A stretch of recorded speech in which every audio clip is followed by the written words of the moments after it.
एक तरफ आप अमेरिका से माफिया मांग रहे हैं, एक तरफ आप डोनाल्ड लू को खत लिख रहे हैं उनको, और दूसरी तरफ आप मुसलसल ये कौम को गुमराह भी कर रहे हैं। 1971 के बाद पहली दफा हमारा फौजी अदारा जो है वो इतना इतना डिमोरलाइज, एक कोने में उसको छुपा के, और जिस तरीके से गालियां दी जा रही हैं, मैं I'm shocked.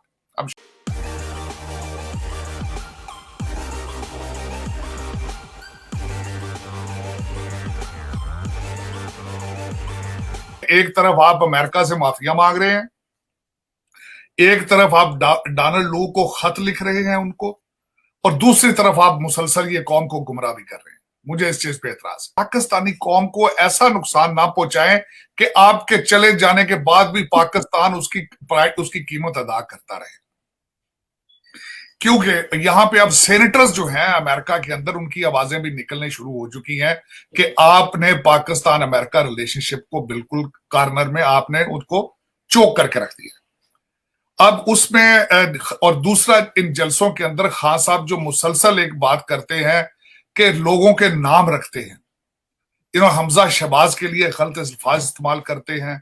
खान साहब खुद पहले बिलावल भुट्टो के लिए गलत नाजेबा अल्फाज इस्तेमाल कर चुके हैं। अगर इनके बारे में कोई करे तो ये पाक दामन बन जाते हैं।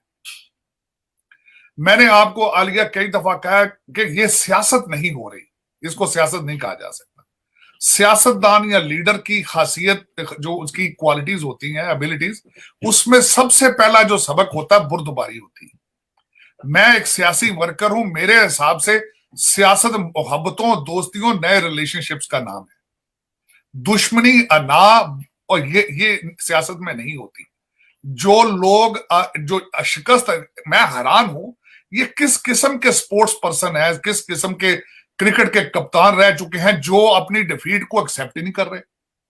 आपकी हर बॉल कैच हो रही है, आपकी विकेटें उड़ रही हैं, लेकिन आप कहते हैं नहीं जी नहीं, मैं तो ये एम्पायर जो है एम्पायर गलत है।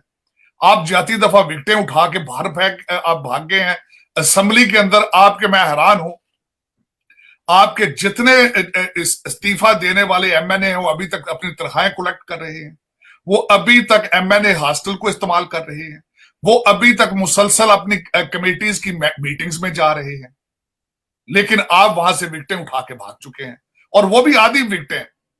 पिशावर वाली विकेटों पे आप खेल रहे हैं, लाहौर वाली विकेटों पे आप खेल रहे हैं, लेकिन कौमी असेंबली की विकेटें, जहां से आपको पता है कि आपको मतलूबा रिजल्ट नहीं मिलेंगे, वहां से अपनी आगे पता नहीं किस किस्म के स्पोर्ट्स पर्सन है। ये पाकिस्तान के अंदर जो कुछ भी हो रहा है, इसको मैं आलिया सियासत इसलिए नहीं मानूंगा कि आपकी दोनों पार्टियां धांधली के बारे में प्रेडिक्शन कर चुकी हैं। तीनों पार्टियां। खान साहब का नरेटिव यह है कि हम धांधली और एम्पायर के बगैर भी इलेक्शन जीतेंगे। उसके बाद कुरैशी साहब फरमा चुके हैं कि 18 सीटें नून लीग को दे दी जाएंगी। परवेज लाई साहब फरमा चुके हैं 18 सीटें जो पीटीआई को मिलेंगी।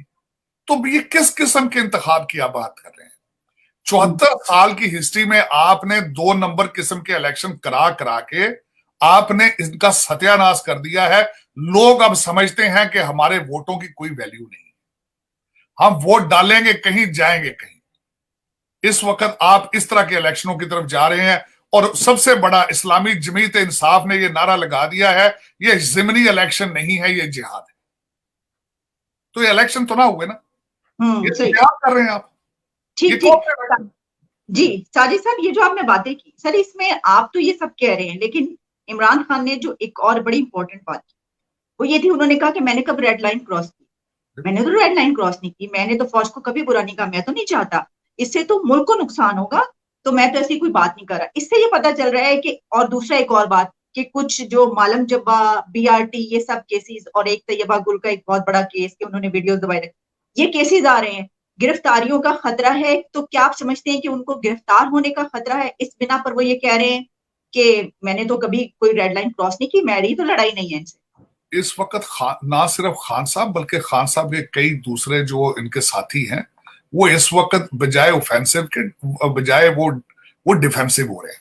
इनको पता चल रहा है कि चीजें खुल के सामने आ रही हैं। देखें वो जो मैडम फराह गोगी का जो प्लाट फैसलाबाद का, उसको अरेस्ट कर लिया गया है, और उसके बाद आपने देखा होगा कि कई चीजें ऐसी निकल रही, जिस तरह तैयबा के बारे में बता रहे हैं, कई वीडियोस, अभी तो कुछ भी नहीं, कई वीडियोस आने वाले। पहली दफा देख रहा हूं कि 1971 के बाद पहली दफा हमारा फौजी अदारा जो है वो इतना डिमोरलाइज, एक कोने में उसको छुपा के, और जिस तरीके से गालियां दी जा रही हैं, I'm shocked।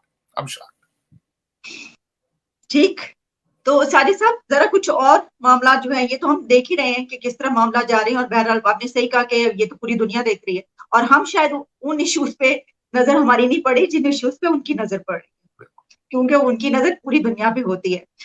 सर, एक बड़ा अहम मामला ये हुआ कि पहले हमने देखा, हम बात कर लेते हैं लद्दाख के मामले पर, G20 समिट के हवाले से एक ऐलान ये हुआ इंडिया की तरफ से कि पहले तो ये कहा था कि कश्मीर, उसके बाद जब पाकिस्तान और चाइना की तरफ से प्रोटेस्ट हुआ इसके ऊपर, और चाइना ने कहा कि वो शायद नहीं शामिल होगा, इस तरह की बात हुई, तो फिर उन्होंने एक और ऐलान किया, उन्होंने कहा कि अब हम लद्दाख में भी करवाएंगे। अच्छा, इसी के साथ फिर ये भी देखने को मिला कि जो इस वक्त एक मीटिंग हुई है, क्योंकि थर्सडे फ्राइडे G20 समिट से पहले जो एक फॉरेन मिनिस्टर्स की मीटिंग थी वो बाली में हुई, और उसका एक अहम ऐलान जो वहां पे ऐलान कह लें या जब बातचीत हुई है, तो उसमें दोनों तरफ के फॉरेन मिनिस्टर ने, मिस्टर वैंग और मिस्टर जयशंकर की तरफ से, जो LSE है इसके ऊपर कहा गया है कि एंगेज करें, यानी ये कि उसको जल्द जो रेजोल्यूशन है उसकी call for early resolution of LSE। आप क्या देख रहे हैं कि क्या चाइना और भारत करीब आ रहे हैं, या उनके आप कॉन्फ्लिक्ट को दूर होता हुआ देख रहे हैं? देखिए, इस वक्त चाइना पे बहुत ज्यादा प्रेशर है। अमेरिकन जो उन्होंने 2-3 क्वाड बनाए हैं, एक तो क्वाड उन्होंने इंडो चाइना जो इंडो पैसिफिक के हालात से बनाया था, ऑस्ट्रेलिया के साथ, जापान के साथ।